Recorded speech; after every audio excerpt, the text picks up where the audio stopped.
What's up, everybody? Welcome to Buzzworthy TV, and I'm your girl, Lady T. And today we're talking Hollywood divas. Y'all, I promise you, I swear, like I'm watching a show within a show. This show is giving me like some real husbands of Hollywood teas because there is no way possible that these overgrown women with kids could really be this messy and this petty. Like for real, this gotta be a show based on a reality show in a way, because there's just no way. Like clearly they are all acting. Anyway, let's get into the buffoonery.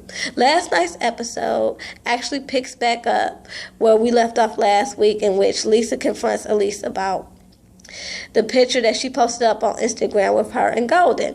And Lisa, I'm really disappointed in you because the first few episodes, I was here for you. You were, a go-getter, Miss Independent Woman, just trying to get it done. Golden and Elise were coming for you, but you were shutting them down and moving right along, just keeping it real cute. Now you just become the ultimate shit starter, and I'm just not here for it. I'm with Elise. Like Elise said, what does that picture have to do with the project? You guys are sitting there interviewing writers, trying to get the script together, and you want to bring up something as petty as an Instagram picture. So I was here for when Elise checked you, okay? And at this very moment, Golden decides to take the opportunity to point fingers at Paula and say, well, Paula's been throwing me under the bus ever since we began this project. And Paula's like, how have I been throwing you under the bus?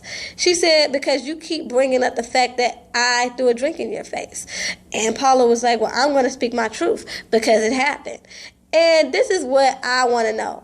Paula, whether it happened or not, it was 10 years ago. 10, count with me, 10 years ago, okay? So whether it happened or not, I'm going to need you to let it go. I'm pretty sure you have had more prevalent things happen in your life than somebody spilling a drink on you. And if you haven't, then your life is pretty pathetic. So get over it. Anyway, everybody is now on their feelings after this whole altercation, so everybody gets ready to leave. And Elise and Golden are walking down the street, and they're talking about what just happened. And Elise tells Golden, hey, I told you, if they couldn't separate personal and business, that this was going to be a hot mess. And Golden agrees with her, and she's like, what was that all about, what Lisa was trying to do? And she goes and says, the booty injections must have got to her head. That was kind of funny. But anyway, then we go back to the rehearsal space and we see Paula and Countess.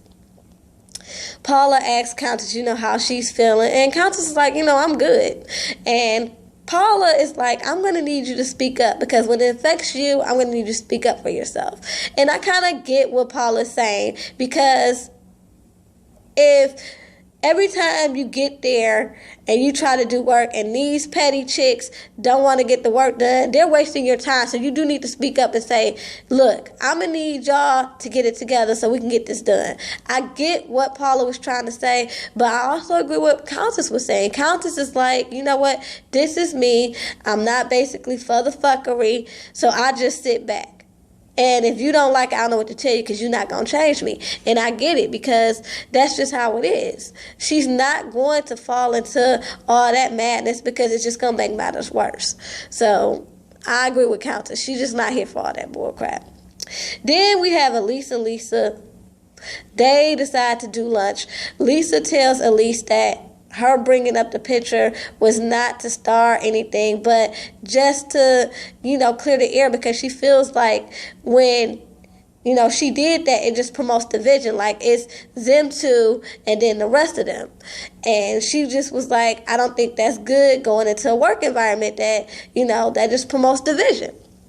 And Elise is like, you know what? I hear you, but I'm grown, and if I want to post pictures on Instagram on my personal time, that's what I'm going to do. And I agree with her. I mean, it's her Instagram.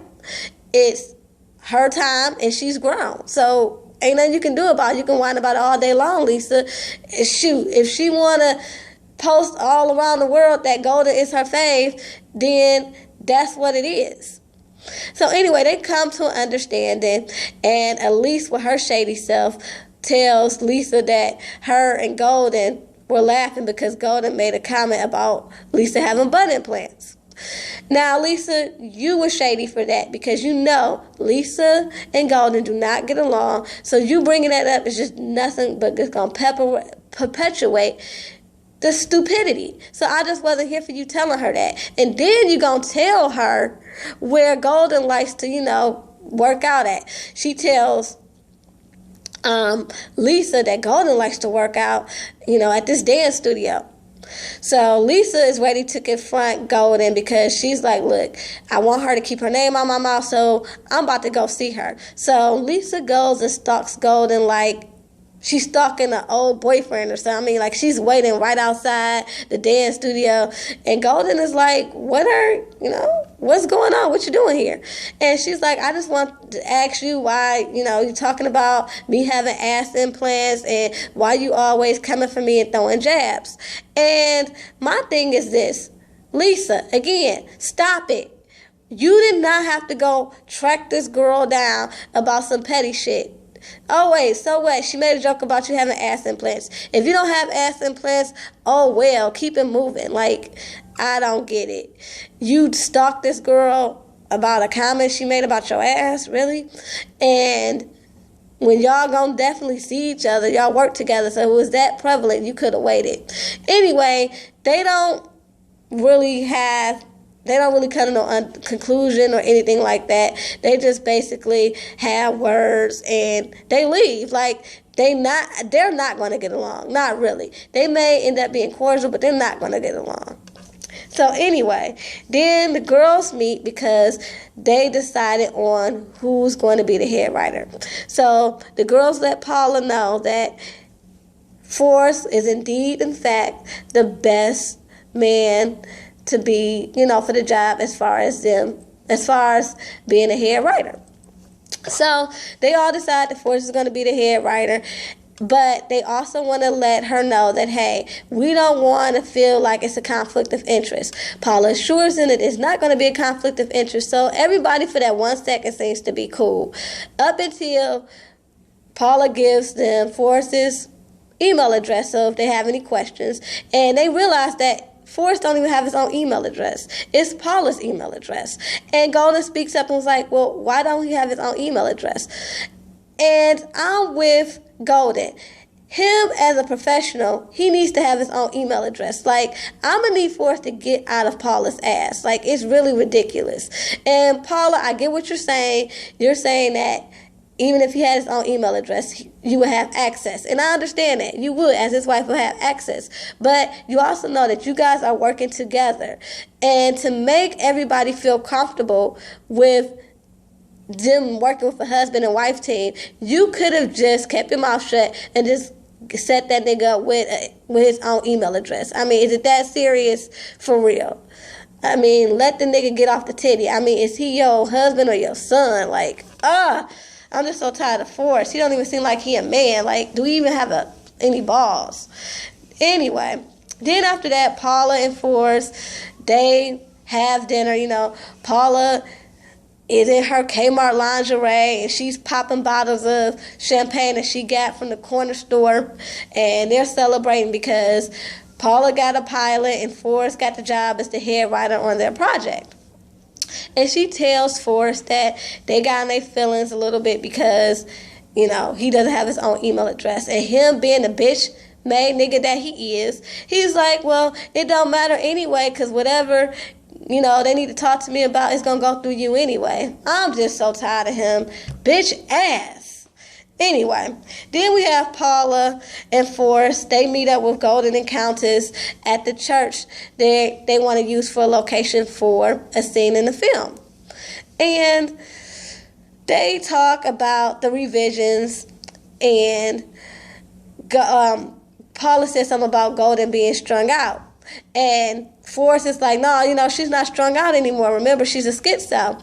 And here go Golden.